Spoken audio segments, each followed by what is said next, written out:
Atomic Habits by James Clear. Introduction. My story. On the final day of my sophomore year of high school, I was hit in the face with a baseball bat. As my classmate took a full swing, the bat slipped out of his hands and came flying toward me before striking me directly between the eyes. I have no memory of the moment of impact. The bat smashed into my face with such force that it crushed my nose into a distorted U shape. The collision sent the soft tissue of my brain slamming into the inside of my skull. Immediately, a wave of smelling surged throughout my head. In a fraction of a second, I had a broken nose, multiple skull fractures, and two shattered eye sockets. When I opened my eyes, I saw people staring at me and running over to help. I looked down and noticed spots of red on my clothes.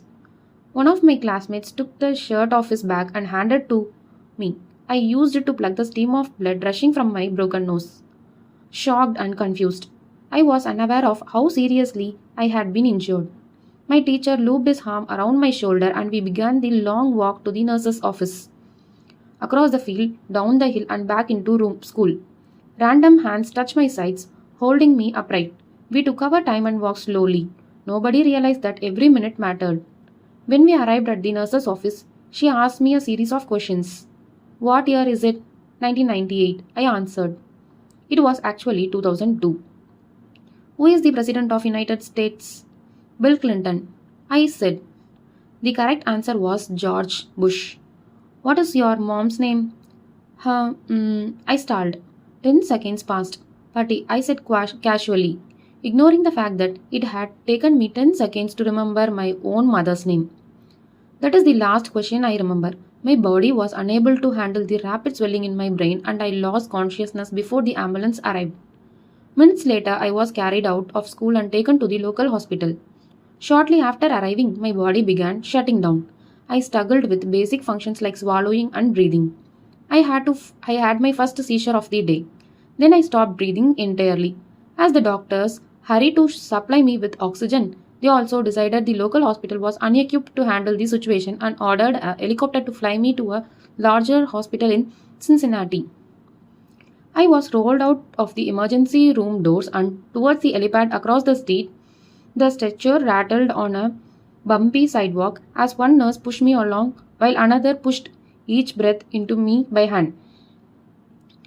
My mother, who had arrived at the hospital a few moments before, climbed into the helicopter beside me. I remained unconscious and unable to breathe on my own as she held my hand during the flight. While my mother rode with me in the helicopter, my father went home to check on my brother and sister and break the news to them. He choked back tears as he explained to my sister that he would miss her 8th grade graduation ceremony that night. After passing my siblings off to family and friends, he drove to Cincinnati to meet my mother. When my mom and I landed on the roof of the hospital, a team of nearly 20 doctors and nurses sprinted onto the helipad and wheeled me into the trauma unit. By this time, the swelling in my brain had become so severe that I was having repeated post-traumatic seizures. My broken bones needed to be fixed, but I was in no condition to undergo surgery. After yet another seizure, my third of the day, I was put into an emergency medically induced coma and placed on a ventilator. My parents were no strangers to this hospital.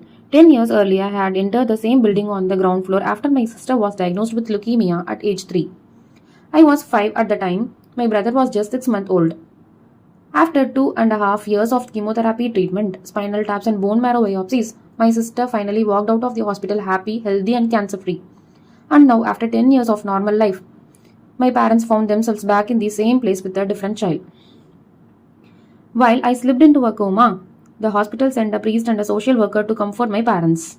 It was the same priest who had met with them a decade earlier on the evening they found out my sister had cancer. As day faded into night, a series of missions kept me alive.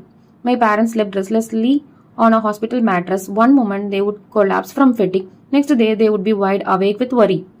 My mother would tell me later it was one of the worst nights I have ever had.